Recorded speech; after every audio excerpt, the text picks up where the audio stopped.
What are some of the worst movie takes you have ever heard? Prime example is how Logan Paul reacted to Oppenheimer. They're just talking.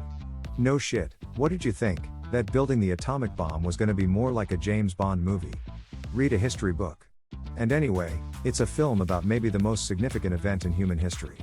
I heard someone describe living in the post-atomic world as if everyone had a gun constantly aimed at their head for the rest of eternity. So subject matter so serious deserves a lot more weight than they're just talking. Anyway, what are some trash movie takes you guys have heard?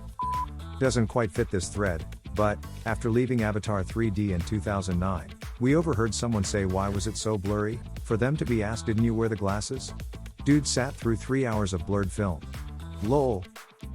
I work at a cinema and we recently had 3D showings of the original Jurassic Park. Customer came up to concession asking why the film was out of focus, so I just directed him to the podium to get some glasses.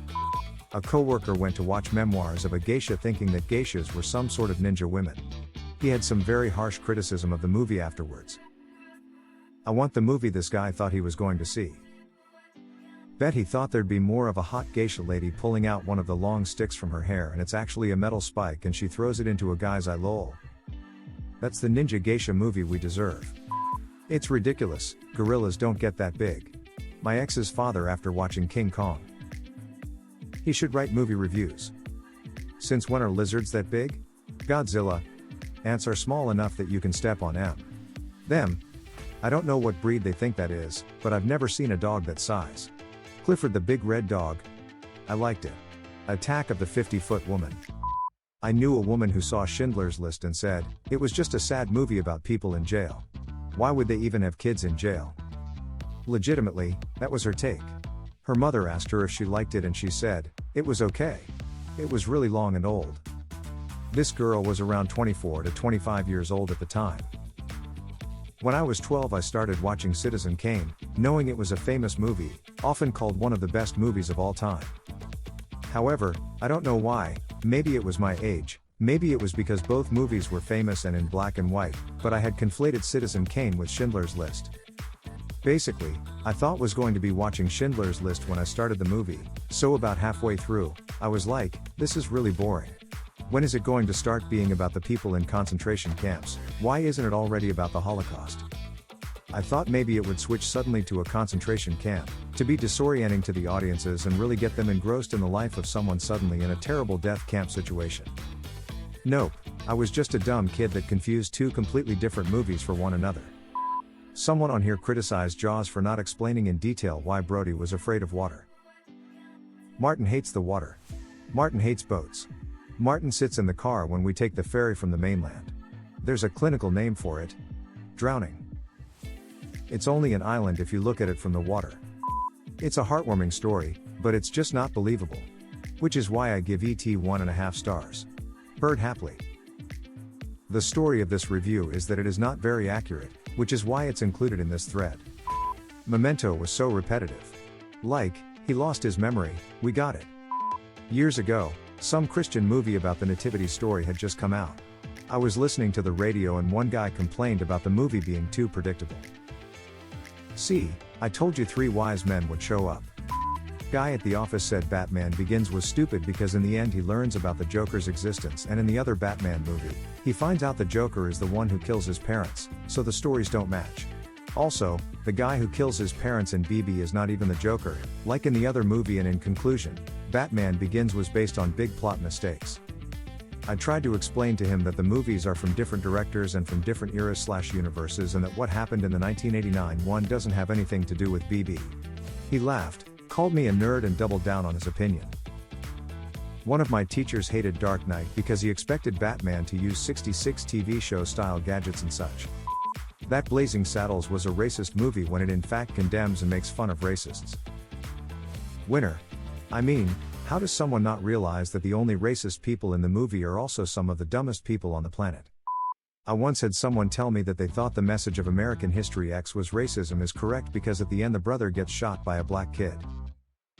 That is a very common viewpoint, and American History X kinda gets paraded around in neo-Nazi circles as a lesson plan. Did they miss the part where the Nazi group completely manipulates and exploits Edward Norton and his brother? I worked in a cinema when Titanic was released. The amount of people who were disappointed that the ship sank was unbelievable. I even had more than one person demand their money back as they came to watch a love story and not a sad film about ships sinking. Who doesn't know about the Titanic? My elder brother hated Zodiac because they didn't caught the killer at the end. It insists upon itself. They're speaking Italian. They're speaking a language of subtlety, something you'd never understand. I love the money pit. That is my answer to that statement. Logan Paul is a goldmine, but Armand White is the undefeated goat of dumb reviews.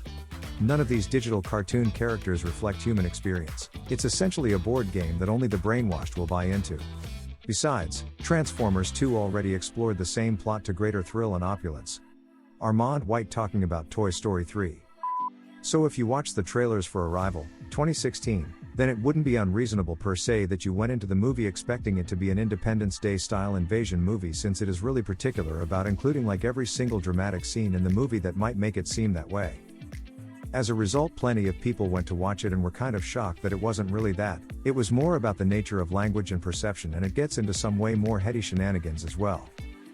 I will never forget, end of the movie in the cinema, everyone standing up and kind of shell-shocked by what they had just seen, and this group of older ladies in the row ahead of us whinging very loudly about the film. It was so boring. It didn't make any sense. Do they think we are stupid or something? Well, indeed. My coworker says she won't watch Star Wars due to the opening text scrolls. Says if she has to read to know the backstory, it's a bad movie. When Prey came out last year, there was an uptick of people complaining about the main character being a Mary Sue because she could fight the Predator at the end of the movie. As if the entire movie wasn't about her journey to become a better hunter than the Predator. Like that was the whole plot of the movie. She was as far away from a Mary Sue as you could get.